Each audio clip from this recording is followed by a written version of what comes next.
putol na susi guys ay i-duplicate natin. Ipitin lang natin maigi itong putol na susi na magkadikit para hindi kakabyus.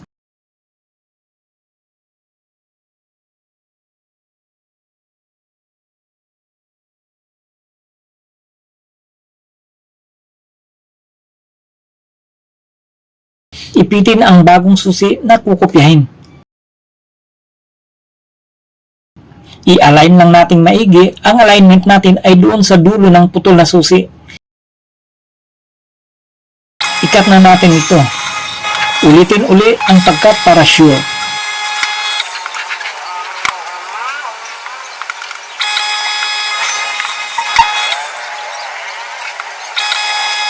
Ito na yung na-duplicate natin galing sa putol na susi.